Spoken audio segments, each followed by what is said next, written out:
Hey, this is Jake Valentine, and this is my opening statement for King James War on Reality. So, my game starts, or my story, I guess you could say, starts back in the summer of 2015. I was in the first season of the King James Big Brother series, and I started off the game really strong. I had all these alliances, I got backstabbed by the alliance. I was this close to getting the best of them, and all hell broke loose.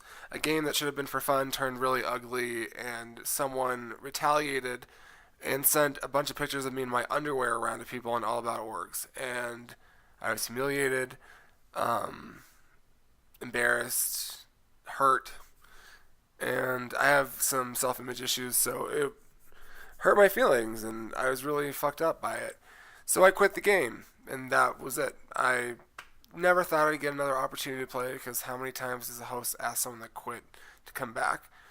But here I am. I came back for another season. When it was presented to me, I was like, you know what? I feel like if I would have stuck around, I could have made it to the end, and I'm going to do it this season. That was my goal.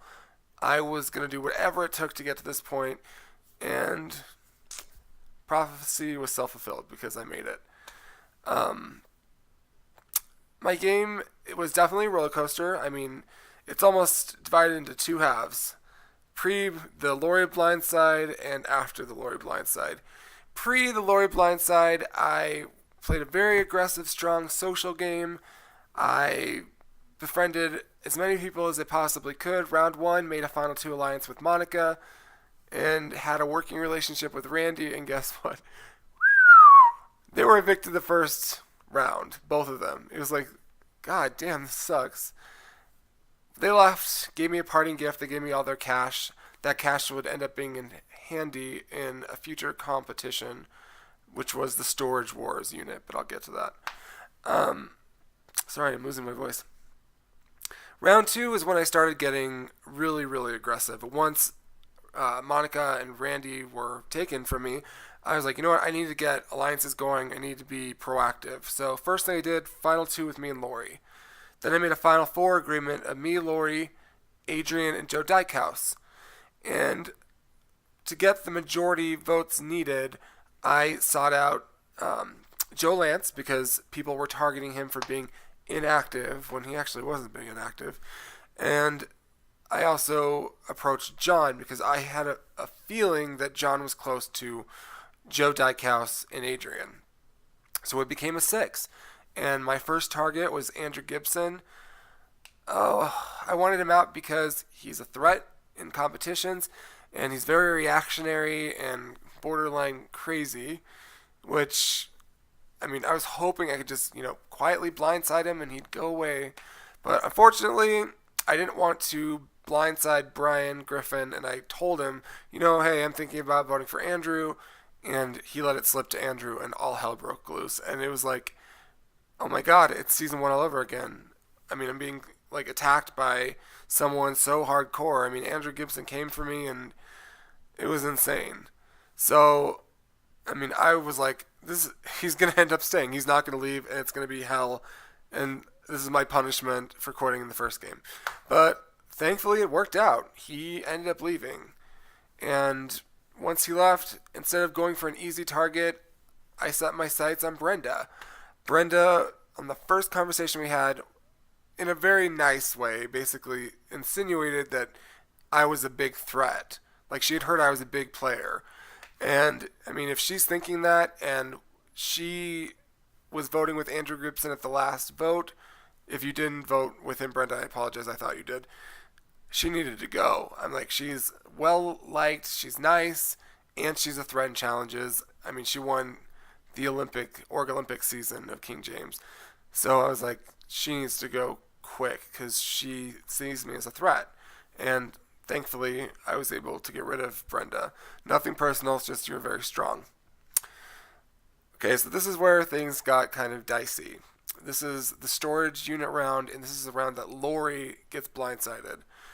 So basically, during the storage war unit bidding fiasco, um, I had assumed that Brian had gotten the money from uh, Andrew and Brenda, when they were evicted, I didn't think they would invest their money in Max because Max wasn't being very active at that point.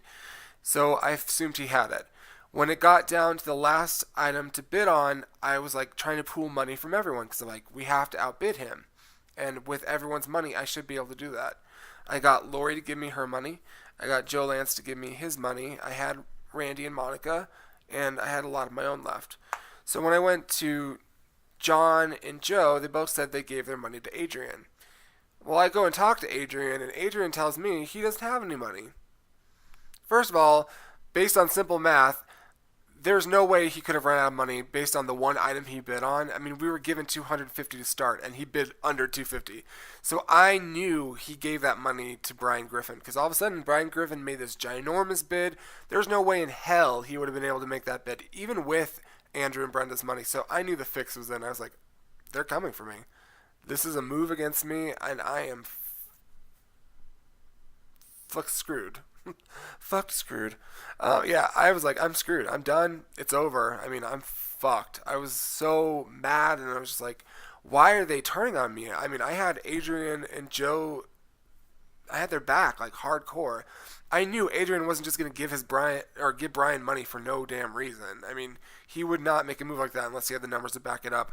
And I assumed that John and Joe were involved, and I was right. They had put together a plan, unbeknownst to me, to split the votes between me and Lori, and then obviously I would get the majority vote and I would leave because I was viewed as the bigger threat and the mastermind by all the people that were being evicted early. So this is where something crazy happened. 15 minutes before votes were due, Brian Griffin, I was messaging him and telling him, like, I think I'm leaving, I think I'm done. And Brian's like, not on my watch, I got your back, just watch what happens. And I knew, oh shit. If Brian's telling me that, he wouldn't just blow smoke up my ass. That means someone else is going to leave. And I wasn't sure if it was, I thought it was going to be maybe Joe Lance. Because I know Lori felt close to Joe Dykhouse and Adrian both. And then it turns out, bam, Lori gone. And I was like, it's funny. Every time I get eliminated in games, I'm never blindsided, but there's always moves in the game that I'm blindsided by. So I was shocked. I was like, how the fuck am I still here? To me, it made no sense. No offense to Lori, I love you to death, dear, but we both know that when it comes to challenges, I'm way better. And yeah, I was stunned. Brian basically told me that don't tell anyone, but I'm the one vote that swung this decision and made Lori leave. And I had a new lease on life at that point. And from there on, I changed my strategy completely. One, I didn't want to be in any positions of power because everyone up until that point thought I was this threat, or I was being put on this threat pedestal, I guess you could say. So I was like, you know what? I will not win challenges if I don't have to win them. I always made sure to read the instructions on everything before, like at every round it changed, so I'd always fit my strategy to whatever the rules were that round. So I survived Max being expelled, Adrian being removed by the random draw, and when it got to the final five, another position of power came up and I threw the challenge. A challenge I probably could have won. And Joe Dykhouse ended up winning it, and he nominated me and Joe Lance. And that was the situation where I had to compete to save my ass. And I did. I competed as hard as I possibly could, beat Joe Lance pretty handedly. I got to the point where I was so far ahead that they basically were like, you can stop.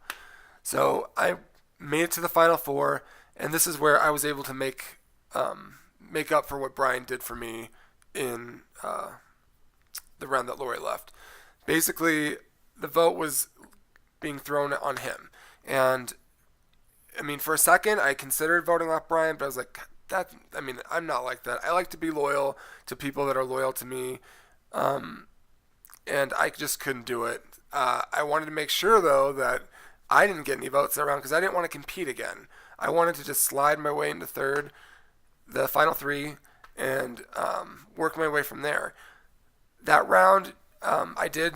This was probably the only time that I misdirected someone intentionally, and that was John. I told John that I was going to vote for Brian to, one, make sure that the votes were thrown on Brian. And two, I hope that if Joe and John voted for Brian, that would solidify our alliance and he would take me if we made it to the final three together, which we did. And John, I know you're probably upset and we're like, why would you do that? You could have gone with me, but with you there was no guarantees. You and Joe were so close, and if I would have gone with you and Joe would have taken you for sure. And at least with Brian, I had someone competing on my side. I didn't think, based on your challenge track history, that I could depend on you. So I chose Brian, and it ended up being a smart decision because what happened? Brian won the final HOH, and he took me to the end. I mean, I started the game very strong, fell from grace, picked my ass up, and I got back into the thick of things, and I worked my ass off to get where I am right now. Like I said, it wasn't a perfect straight line. My game is not without faults, but like I said, I came here to redeem what happened in season one, and the only way that this game could get even better, and the only way it could put the cherry on top, is if I would win. And I think I worked hard. I played hard socially. I played hard competitively. I won more challenges than anyone else. And I just really want to win this game. I mean, I know that sounds stupid because who doesn't want to win? But I mean, I really cared and I worked it, especially, I mean, that last endurance challenge. I mean, it just showed how much I wanted it. So I hope everyone will consider voting for me. I want to thank Brian for helping me out in the game. I hope you feel like I stood up and helped you as well, like I did at Final Four, and we worked together on this last HOH to make it happen. I think we made a great team, a very unexpected team, especially consider what happened in the first round. But I'm happy we're here nonetheless, and if I lose to you, I'm happy. You deserve it just as much as I do. So, good luck, Brian. I wish you the best. And thank you to Cody and Susan for asking me to play and giving me a second chance at your series. Any question you guys ask, I will answer honestly. And for anyone that doesn't want to watch this video, even though if you've listened this far and then you've watched it, I've posted a text speech below that will also have like bullet points of what I said in the speech. And yeah, I look forward for all your questions. Thanks.